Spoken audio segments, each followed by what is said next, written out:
genitals. Here is another professional edition of Is It Shit. with me, Sean Vincent, and him, Dan Peters. And today, Dan Sean, we're looking at the Auburn Sounds Panagement 2. Okay. Panagement like management for panning. Management. Okay. Yeah. What do you want to know, Dan? Well, is pan not just the bit at the top of the fader where you just left or right? What on earth do you need to manage? Well, there's many more options these days, obviously. Well, we have Dolby Atmos and all of that stuff where you can pan things all over the place. In Dolby Atmos, yeah. Dolby Atmos, yeah, you can pan things everywhere. But if you're working in the stereo field, you have binaural. You have that whole thing of fooling your ears that there is more than just left and right, which is kind of. But you know what I mean? If you pan something between the speakers, it's not really coming from there. That's fooling your brain that it's coming from there. And this basically plays on that. So you have this thing called a binaural distance panner, which is, it's like a semicircular thing at the bottom with a blob in it that you move around, and you move it between left and right, but you can also move it further away or closer to you. Well, that sounds kind of cool. And we're talking of, as we always do, we were talking a little bit about it before we started. So how does it make things sound like they're further away in your mix then? I mean, I don't know. Yeah, but what I would guess is happening here is that it's going down in volume. Yeah.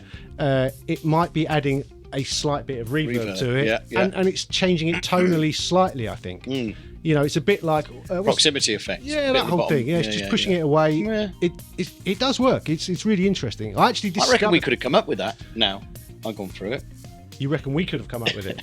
I don't think we could have come up with this. We're not that smart then. No. But I discovered this. Someone asked us to look at something else that Auburn Sounds had done, which I'd not heard of. And I saw this, and this looks more interesting, so that's why we're looking at this. Okay, so what did you use it on, and how? Oh, I won't ask the question. What did you use it on, Sean? That was close, wasn't it? It was. I tried it on a bunch of stuff. Drum loops is always a good place to start trying out plugins. Hear something percussive. What set you off? Hey? Well, that's just the first thing you put in, isn't it? So I was just thinking that you probably sat there. You're like, drum loop is a good place to start. Open Arranger, drop in drum loop, test plugin. Yeah. Pretty much, that's where I start. Okay. So drum loop's a good place to start. Yeah, I mean, I think it'll work on loads of different things. Backing vocals, obviously. It doesn't just do the binaural distance panel. Yeah. So there's some other parts of it.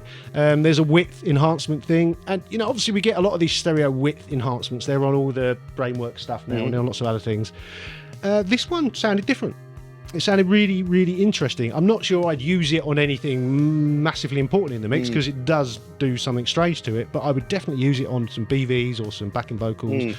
Same thing, BVs and backing vocals. But do you know what I mean? Anything sort of you want in the background and to be nice and wide, maybe some guitars even, maybe some synthy stuff. I really liked it. There's also a tilt control on the right there, you'll see at the top. That's a tilt EQ. And the tilt EQ basically means you can tilt it between more bass and less treble, or more treble and less bass. But it's one, you know, you have to do both at the same time. It's quite interesting. When you think about it, you think, oh no, I don't want to do that. When you think about it, you think, why the fuck didn't they put two knobs on? Yeah, but when you play with it, it's actually quite interesting. Yeah, tilt EQ is quite interesting to play with. There's also a decay setting. So there's like the reverb, you can set the decay, you can set the type. There's all the different algorithms for reverb that are built into it. There's an LFO, which again adds a whole new sort of dimension to what you can do to it. What does the LFO do? I mean, it does what LFOs always do. It makes things wobble, basically. And you can set that to beat match to your tune, obviously at different intervals. Yeah, the old jar. Not Jar Jar. No. Well, no, that was a kind of wobbly thing. Anyway, let's not talk about that. No. It's just an interesting plugin, I think. If you know, it's always difficult to make tracks interesting when they're things that you want to bury in the mix a bit, and this can make things sound a bit more interesting. So the Auburn Sounds binaural distance panner with Panagement. Panagement 2, they call it. Yeah. What was Panagement 1? Well, I always ask this question. You do, and I never know the answer because we only discovered Panagement 2. I presume there was a Panagement 1, and it wasn't good enough. Maybe not, or maybe that's so well that they thought, let's do a sequel because sequels are always better. Are they? No, they're not. Are they? Anyway, Back to the Future is the only. Empire Strikes Back. Okay, fair point. Anyway, Sean. Godfather Part 2. Okay. Just saying, there was a few. It was an observation. There was no need to. Anyway, so the binaural distance Panna, Sean, is it shit? You're missing something, Dan. First of all, it's not called the Binaural Distance Panna. It's called Panagement 2. But that's all right. You do that a lot. So there's two. I've looked back at some of the video. Yeah. It's all right. We all make mistakes. Just not always on camera. So there's two versions of this. There's this version, which is free, Dan. Mm-hmm. Completely free. Just go and grab it from the website, which is awesome. Yeah. Or you can buy the full version, which is $39. Mm-hmm. And that adds a delay module, which is you can see on this one. It just is greyed out, doesn't work.